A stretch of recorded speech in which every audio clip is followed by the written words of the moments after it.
कमजोर हालत में शिल्पा खुद ही रसोई में खाना बनाने की कोशिश कर रही होती है। फर्श पर इधर उधर उल्टी पड़ी होती है। घर अस्त व्यस्त होता है। उसी समय दरवाजा खुलता है। नेहा, सास और ससुर अंदर आते हैं। शिल्पा, कहाँ है बेटा?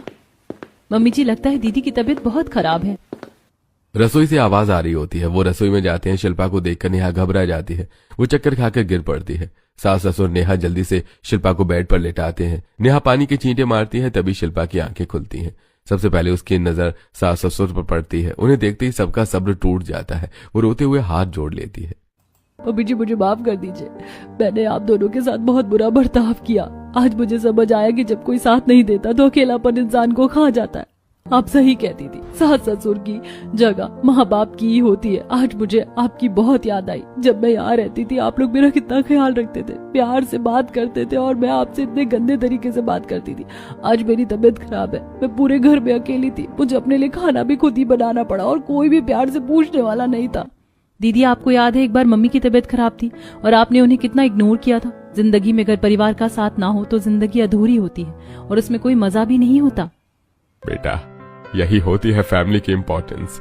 तुमको लगता है कि सास ससुर बहुत बुरे होते हैं, डांटते हैं, लेकिन ऐसा नहीं होता। सास ससुर भी आपके मम्मी पापा की तरह होते हैं, जो आपसे दिल से प्यार करते हैं। शिल्पा रोते रोते सास ससुर के पैर पकड़ लेती है। बेटा, हमने तुझे सच में अकेला नहीं छोड़ा था। हमने तो ये सब तुझे एक सबक सिखाने के लिए प्लान किया था। क्या मतलब? मम्मी जी, अगर दीदी को कुछ दिनों के लिए अलग कर दिया जाए तो जो उन्हें स्पेस मिलेगा और तभी उन्हें समझ आएगा कि फैमिली की इम्पोर्टेंस क्या होती है। नेहा सही कह रही है। परिवार से दूर रहकर ही इंसान परिवार की अहमियत समझता है। हमें भी दुख होगा बेटा, लेकिन तभी वो समझ पाएगी। तीनों मयंक के पास जाते हैं। बेटा, शिल्पा को एक बात समझनी जरूरी है, इसीलिए हम कुछ दिन नाटक करेंगे। तू भी हमारा साथ देगा। हाँ, सही कह रही हो। चारों मिलकर शिल्पा को सबक सिखाने का प्लान बना लेते हैं। मम्मी पापा, आप लोगों ने बिल्कुल सही किया। अगर आप ये कदम नहीं उठाते तो शायद मुझे कभी आप लोगों की अहमियत समझ ही नहीं आती। चल बेटा, यहाँ से उठ। ये सब तो बस एक ड्रामा था। जितना प्यार हम नेहा को करते उतना ही तुझे भी करते। तू भी हमारी बेटी है। मैं आप दोनों से बहुत प्यार करती हूँ, लेकिन शायद मेरी नफरत इतनी ज्यादा थी कि उसने मेरे प्यार को दबा दिया। तीनों शिल्पा को घर ले आते हैं। उसे दवा देते हैं। कुछ दिनों में शिल्पा पूरी तरह से ठीक हो जाती है।